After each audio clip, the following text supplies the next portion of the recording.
ይህ ሳምንት ኒቆዲሞስ ተብሎ በቤተ ክርስቲያናችን አስተምሮ ይታወቃል። ኒቆዲሞስ ምንድን ነው ሲባል የሰው ስም ነው እና ኒቆዲሞስ በዚህን ጊዜ ይህንን ኢሳይያስ የተረጎመው ስምዖን የእግዚአብሔርን መወለድ ሳያይ እንዳይሞት የተነገረውን ያውቅ ነበርና እሱን ጠይቆ ክርስቶስ እንደተወለደ መጀመሪያው ያወቀ የአይሁድ ምሁር ነው ማለት ነው። የአይሁድ አለቃ ሲባል በትምህርት በእውቀት ነው አለቅነቱ ማለት ነው። መጀመሪያ ወደ ክርስቶስ በመዋዕለ ሥጋ ወደ እሱ ከመምጣቱ አስቀድሞ ይህ አይነት ታሪክ ያለው ሰው ነው ማለት ነው። በሁለተኛ ደረጃ ክርስቶስ ወንጌልን በሚያስተምርበት ሰዓት ወደ ጌታችን መድኃኒታችን ኢየሱስ ክርስቶስ ለመማር የመጣ ነው። ይሁን እንጂ ሌሊት ይመጣ ነበር ማለት ነው። ሌሊት ይመጣበት ምክንያት አንደኛ የአይሁድ አለቃቸው ሲሆን እስከዛሬ ድረስ ትምህርት አልተካተተለትም ወይ ብለው እንዳይነቅፉት ውዳሴ ከንቱ ሽቶ ነው። ሁለተኛው የሌሊት አእምሮ የተሰበሰበ ስለሆነ ትምህርት እንዲካተትለት እንዲሰበሰበለት ነው። ሶስተኛው ግን ክርስቶስ በመዋዕለ ሥጋዌ በሚያስተምር ጊዜ ዘአመነ በክርስቶስ ይሰደድ እምኩራብ የሚል አስቸኳይ አዋጅ ወጥቶበት ነበር። በክርስቶስ ላይ በክርስቶስ ያመነ ከምኩራብ ይሰደድ፣ ከማህበራዊ መስተጋብር ይለይ የሚል አዋጅ ወጥቶ ስለነበረ ያን ስለፈራ ሌሊት መጥቶ ይማር ነበር ማለት ነው። ጌታችን መድኃኒታችን ኢየሱስ ክርስቶስ እንዲህ አለው፣ እውነት እልሃለሁ ዳግመኛ ከውሃና ከመንፈስ ካልተወለዳችሁ የእግዚአብሔር መንግሥት ማየት አትችሉም የሚለውን ቃል የመጨረሻ ይህን ሲነግረው ከበደውና ጥያቄ አቅርቧል። የሰው ልጅ ዳግመኛ ወደ እናቱ ማኅፀን ገብቶ ሊወለድ ይችላል? መወለድ ይችላልን? የሚል ቃል ጥያቄ ያቀረበበት ምክንያት እዚህ ጋር ነው።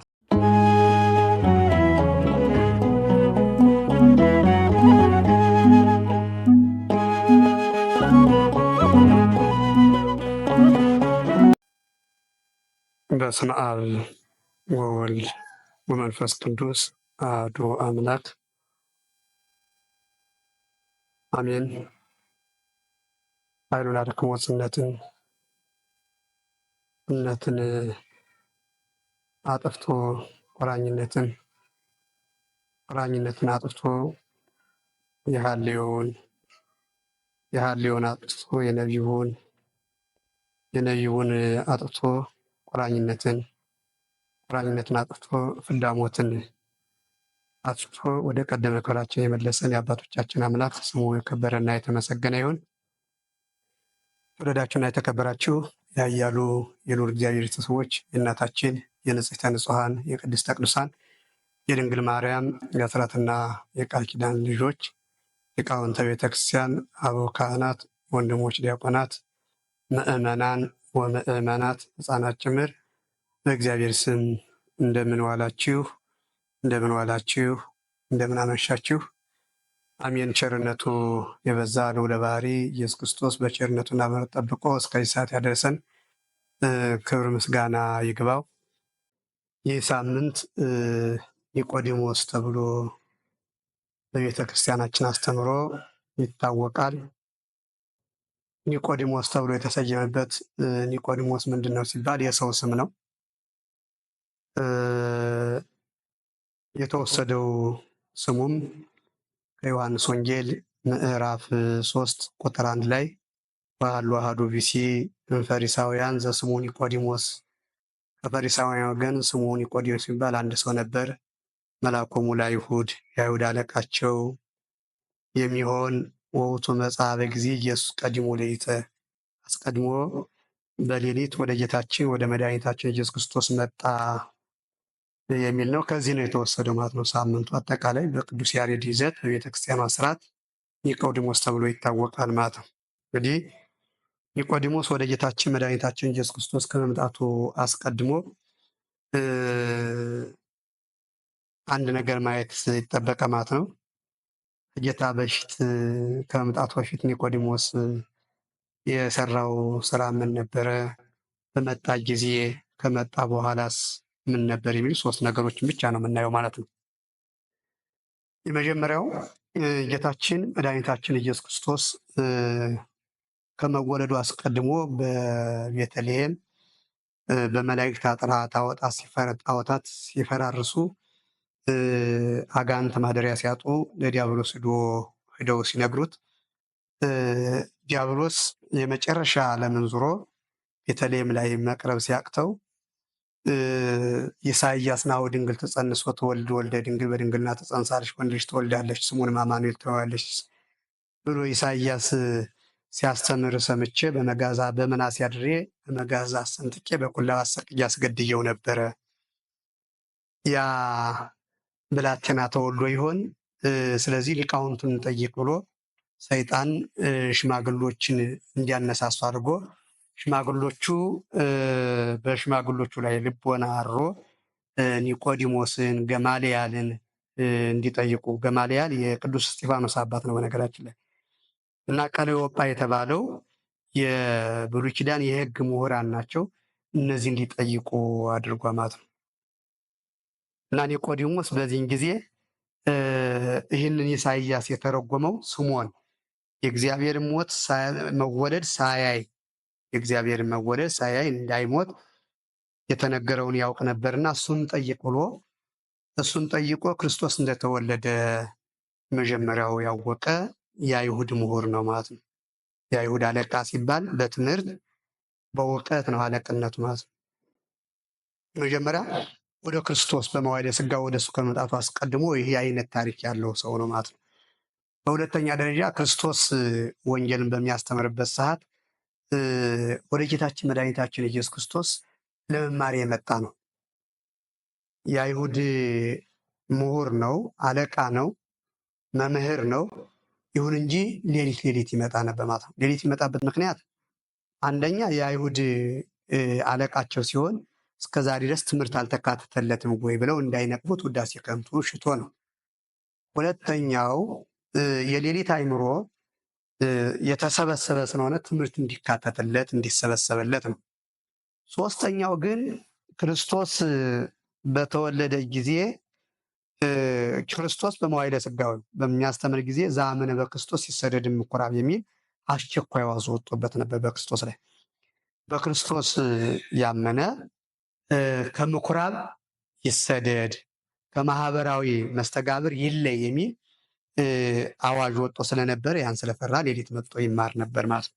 እና መጥቶ ሲማር በጣም የሚያስተምረው እየገባው ከሄደ በኋላ ለኒቆዲሞስ የከበደው ምን ነው ሲባል ምስጢረ ጥምቀት ነው።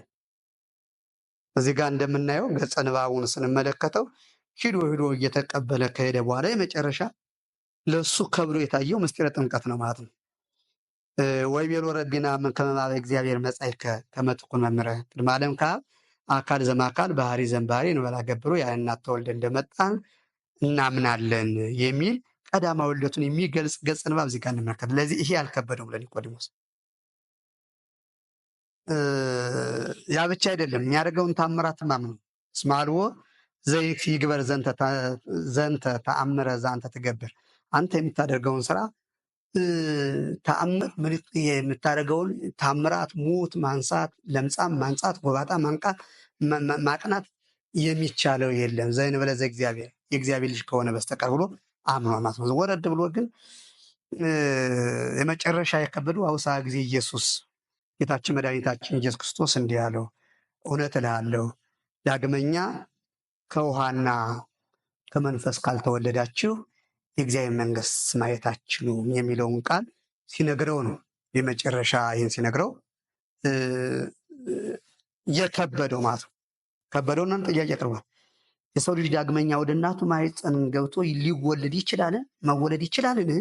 የሚል ቃል ጥያቄ ያቀረበበት ምክንያት እዚህ ጋር ማለት ነው። ምስጢረ ጥምቀት ላይ እንደከበደው እንመለከታለን። የመጨረሻ እጥር ለማድረግ እንዲህ ነው ያለው፣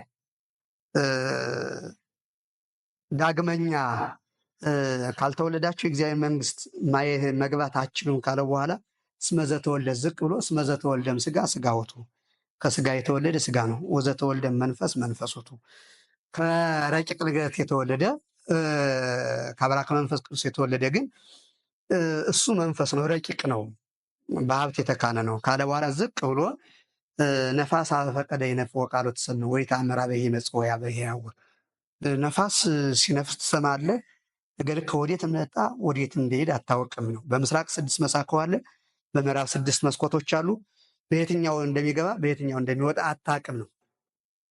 እንደዚሁም ሁሉ ሀብተ መንፈስ ቅዱስ ሲያድር አይታወቅም ነው። ስራ ሲያሰራ ነው የሚታወቀው። ሀብተ ሙሴ በኢያሱ፣ ሀብተ ኤልያስ በኤልሳ ሲያድር አልታወቅም። ስራ ግን ሲሰራ ታይቶ ስራ ሲሰራ ይታወቃል ማለት ነው። ሀብተ መንፈስ ቅዱስ በሰዎች ላይ ሲያድር ቋንቋ ሲያናገር፣ ምስጢር ሲገልጽ እንጂ እንዴት እንዳደረ አይታወቅም። ስለዚህ ይህንን ነፋስ በፈቀደ የነፍወ ቃሉ ተሰምዕ በማለት ይህን ቃል ተናግረዋል ማለት ነው። እና ከዚህ በኋላ ወደ እምነቱ እየመጣ የሚያሳይ ነገር አለ። ወዘተወልደ መንፈስ መንፈስ ውእቱ ከመንፈስ ከአብራከ መንፈስ ከማኅፀነ ሄሮድስ የተወለደ ልደት ያው ከመንፈስ ሲሆን መንፈስ ነው ካለ በኋላ ወበይንተ ዝንቱ ይታንክር ይህን ስለ አታድንቀስ መእመ ቤለከ ሀለወክሙ ትወለዱ ዳግመኛ ትወለዱ ዘንድ አላችሁና ካለ በኋላ እስመ መንፈስ አብ ፈቀደ ይነፍስ ነፋስ ወደ ወደደው ይነፍሳል። ወቃሎ ትሰምዕ ድምፁን ትሰማለህ። ወይተአምር ማህበ ይመጽእ ከወዴት እንደሚመጣ አታውቅም።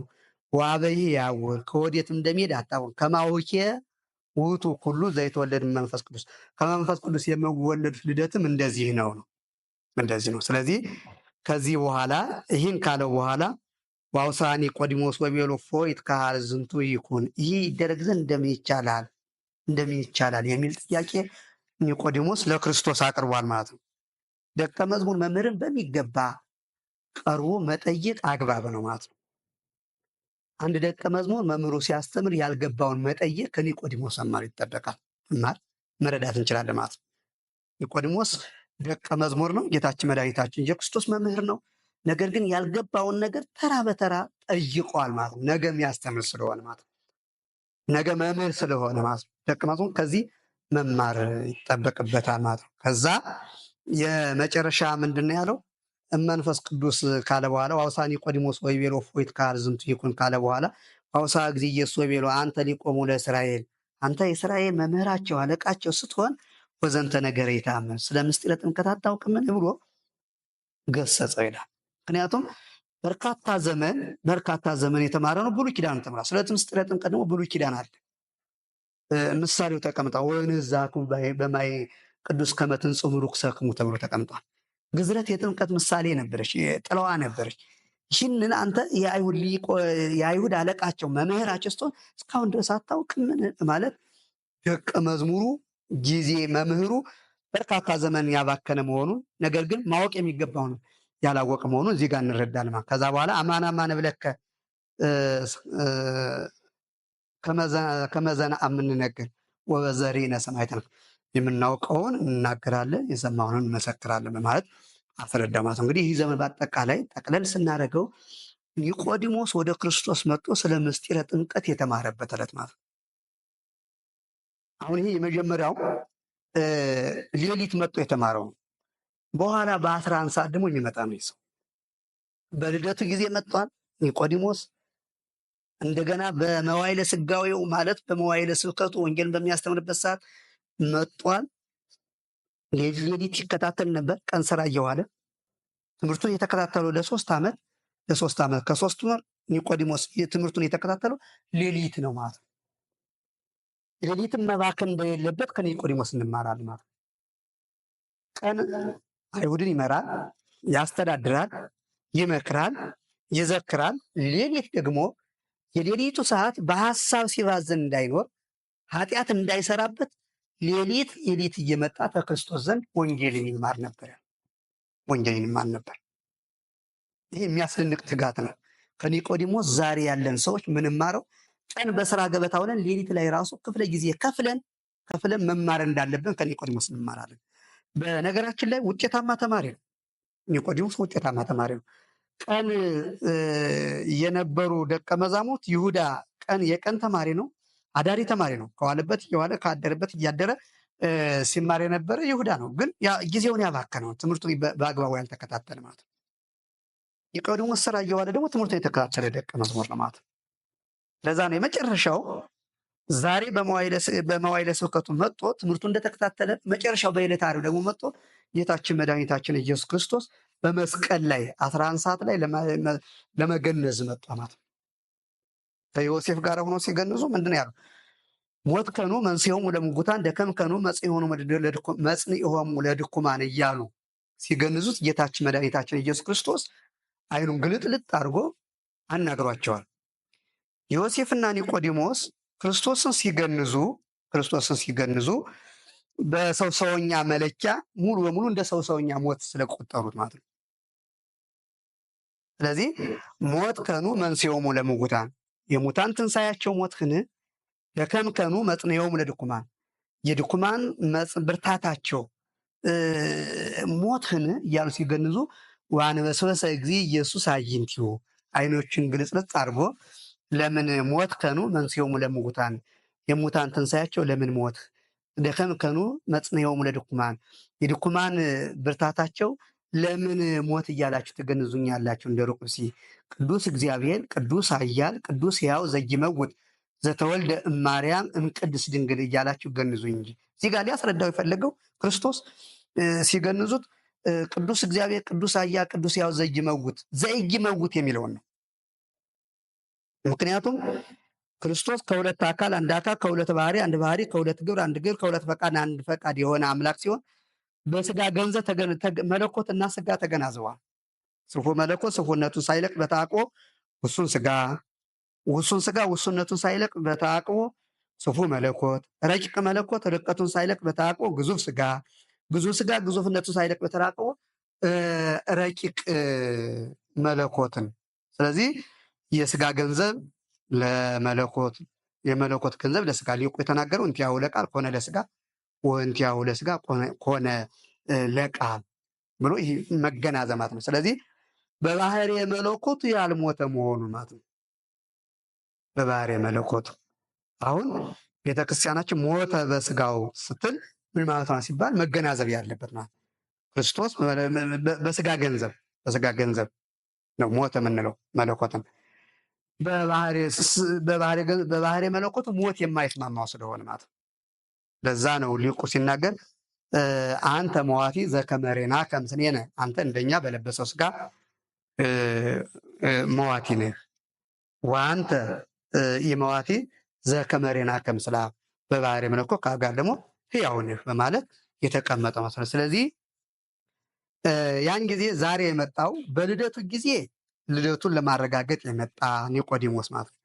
በመዋዕለ ስብከቱ እንደገና ለመማር ሌሊት መጥቶ ሲተጋ የነበረ መጨረሻ በዕለተ ዓርብ በሰዓት 11 ሰዓት መጥቶ ደግሞ የገነዘ ከዛ በኋላ ሲገንዘው የመጨረሻ ቃል ኪዳን ተሰጥቶታል ማለት ነው። ይህን ካሉ በኋላ በፍቅሩ ተናደው ሲስሙት ወአንትሙ ዮሴፍ ወኒቆዲሞስ በከመ ሰአምክሙኒ ዮም በዛቲ ዕለት አነሂ ስመክሙ በቅድመ አቡየ ዘበሰማያት ወአነብረክሙ ዲበ መንበረ ሶፋ ዛሬ በዚች ቀን አካላቴ ሙሉ ቆስሎ ባለበት በረዶ በመሰለበት እንደሰማችሁ እኔ በአባቴ ፊት እስማችኋለሁ አከብራችኋለሁ ካለ በኋላ ሶፎር የሚባል ወንበር ሶፎር ከሚባል ከከበረ ድንጋይ በተሰራ ወንበር ላይ አስቀምጣችኋል። ይህ ሰውኛ መለኪያ ነው እንጂ በመንግስተ ሰማያት እዚህ ልክ የተሰራ ማለት አይደለም። እሱ ብቻ ነው የሚያውቀው የዚያን አሰራር ዲዛይኑ የመንግስተ ሰማያትን ዲዛይን ህብሯን፣ መልኳን፣ ገጽታዋን የሚያውቅ ባለቤቱ ስለሆነ ማለት ነው።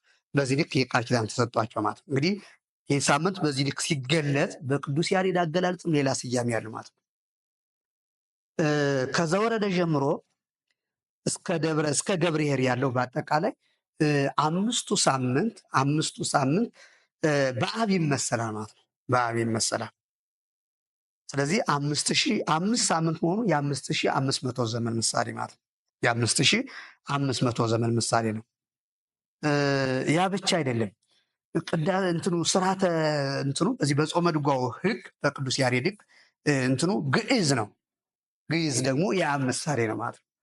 የአብ ምሳሌ ነው። ከዛ ቀጥሎ 6ኛው ሳምንት ገብርኄር ተብሎ የሚታወቀው ሳምንት ላይ ያየነው ገብርኄር ተብሎ የሚታወቀው በተመሳሳይ እዝል ነው።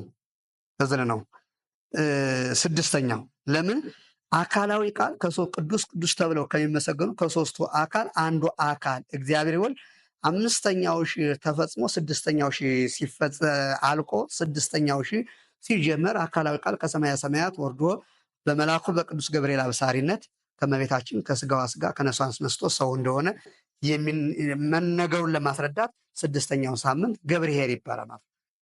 ስለዚህ ስለ መምህሩ ስለ ቸር መምህር የሚነገርበት ሳምንት ያ ደግሞ በስርዓተ ድጓው አሁንም የሚደርሰው ዜማው እዝል ነው ማለት ነው። እዝል ዜማ ይደረሳል ማለት ነው። እዝል ዜማ ይደረሳል።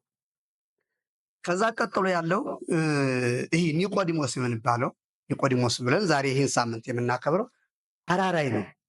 አራራይ ነው ማለት ነው። አራራይ ይደረሳል።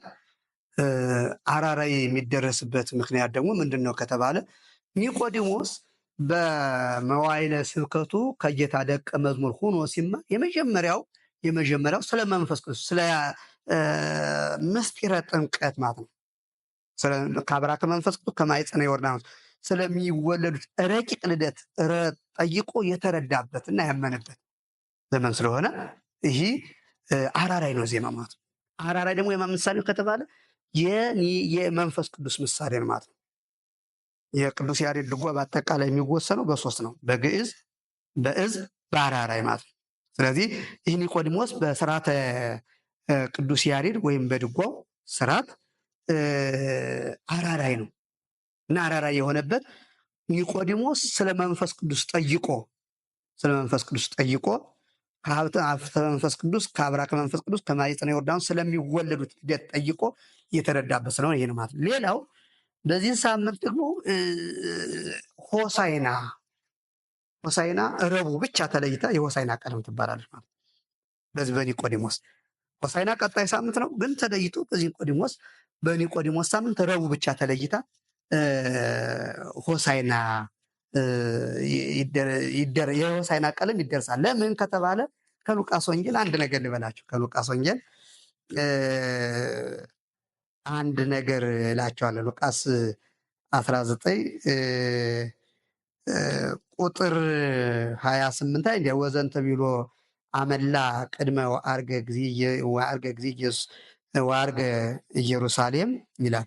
እንዲህ ብሎ ፈጽሞ ወደ ኢየሩሳሌም ወጣ ይልና ወሶበ በጽአ ቤተ ፋጌ ወቢታንያ ፋጌ የምትባለዋ ቢታንያ ወተምባለው መንደር በደረሰ ጊዜ ሀበደር ዘስሞ የሊዮን የሚባል ተራራ በደረሰ ጊዜ ፈነወ ክልኤተ እምአርዳኢሁ ከደቀ መዛሙርት ሁለቱን ላከ ይላል። ሁለቱን ላከ ወይቤሎሙ ሁሩ ሀገረ ዘቅድሜክሙ ወደፊታችሁ ወደሚገኘው መንደር ሀገር ሂዱ አላቸው። ወበውያክሙ ትረክቡ እዋለ እሱረ ዘይተጽኖ ሰው ያልተጫነው ውርንጭላ ታስሮ ታገኛላችሁ። ፍትሕዎ አምጽኡ ወሪተ ፈታችሁ አምጡልኝ አላቸው ይላል። ይቺ ቃል በኒቆዲሞስ ሳምንት ረቡዕ ቀን ነው የተነገረችው ማለት ነው።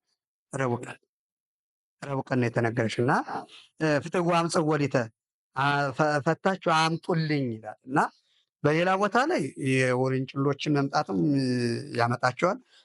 ግዕዝ በግዕዝ የሚተረጎመው በተለይ የምሁር ኢየሱስ ግዕዝ በግዕዝ የተረጎመው ትርጓሜ ውርንጭላው የማን እንደሆነ አህያዋ የማን እንደሆነች በምን ገመድ እንደታሰሩ ገመዱ ብቻ ሳይሆን ግንዱ የታሰሩበት ምን እንደሚመስል የማንስ አህያ እንደሆኑ ገልጿል። የተሰረቁ ብሎ ወንጌሉ አበው አትተውታል። ነገር ግን ግዕዝ በግዕዝ የተተረጎመው ትርጓሜ ግን የምሁር ኢየሱስ ግዕዝ በግዕዝ የተተረጎመው ትርጓሜ አህዮቹ የአልዓዛር መሆኑ የታሰሩበት ቦታ ቢታንያ ሆኖ የወይን ቦታ ላይ የወይን ግንድ እንደሆነ የታሰሩበት ገመድ ሁለት የተሸረበ መሆኑ ውርንጭላዋና እናትየዋ አህዮች የአልዓዛር እንደሆኑ መልካቸውም ነጭ እንደሆኑ ያስቀምጣል።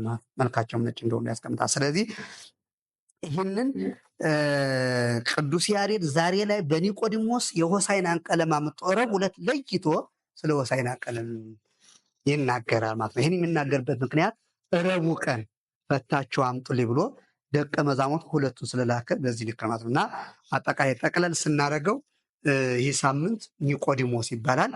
ኒቆዲሞስ የተባለበት ምክንያት ደግሞ በዚህ ሳምንት ኒቆዲሞስ ክርስቶስ ከሌሊት መጥቶ ይማር ስለነበረ ሙሉ ወንጌሉ ቅዱስ ያሬድ የኒቆዲሞስን ቀለም ስላስቀመጠ ሳምንቱ ኒቆዲሞስ ተብሎ ይዘመራል ማለት ነው። በተለይ በደቀ መዝሙር ደረጃ ያለ ተማሪ በስራ ላይ ያለ ከትምህርት ገበታ መለየት እንደሌለበት ከኒቆዲሞስ እንማራለን ማለት ነው። ጠቅለል ስናደርገው በሶስት ክፍሎች ኒቆዲሞስን አይተናል። መጀመሪያ በልደቱ ጊዜ ኒቆዲሞስ የሰራቸው ስራዎች እንዳሉ እንመለከታለን። ልደቱን እንደተወለደ ስምዖን አረጋዊን እንደጠየቀ፣ በሁለተኛ ደረጃ በአካል ከክርስቶስ እንደተቀመጠና እንደተማረ እና ምስጢረ ጥምቀትን በሚገባ እንደተረዳ፣ በሶስተኛ ደረጃ ለጥምቀት መጥቶ በሰው ሰውኛ አሟሟት መስሎት በሰው ሰውኛ ስለተረዳው ጌታችን ደግሞ ቅዱስ እግዚአብሔር ቅዱስ ኃያል ቅዱስ ሕያው ዘኢይመውት ብሎ ትልቁ ቅዱስን ያስነሳበት ዘኢይመውት በባህሪው የማይሞት መሆኑን የተረዳበት ቃል ኪዳን የተቀበሉበት እንደሆነ እንረዳለን። የኒቆዲሞስ ጠቅለል ያለ ታሪኩን ስንይዝ ማለት ነው። በቤተክርስቲያናችንም ቅድም ባስረዳኋቸው በአራራይ ተመስሎ ዜማው በአጠቃላይ በድጓው ላይ በስርዓተ ዜማው በአራራይ የሚደረስበት ወራት ነው ማለት ነው። ኒቆዲሞስ ማለት ይህን ይመስላል ገጽታውን ስንመለከተው። እንግዲህ ምዕመናን ከዚህን ሳምንቱን ይዘቱን በዚህ ተመልክታችሁ ሁላችንም ወደ ቤተክርስቲያን እየመጣን ሊቃውንቱን እየጠየቅን ንስሐ እየገባን ቢቻለን ቅዱስ ሥጋውና ክቡር ደሙን መቀበል ባይቻለን ደግሞ ለቅዱስ ሥጋውና ለክቡር ደሙ እንድንበቃ መጸለይ ይጠበቃል ማለት ነው። ያስተማረን የገሰጸን የአባቶቻችን አምላክ ስሙ የከበረና የተመሰገነ ይሁን። እኛም በተማርነው ንስሐ ገብተን ቅዱስ ሥጋውን ተቀብለን ክቡር ደሙን ጠጥተን የእግዚአብሔር መንግሥት ለወርስ የአምላካችን ቅዱስ ፈቃድ ይሁንልን። ወስብሐት ለእግዚአብሔር።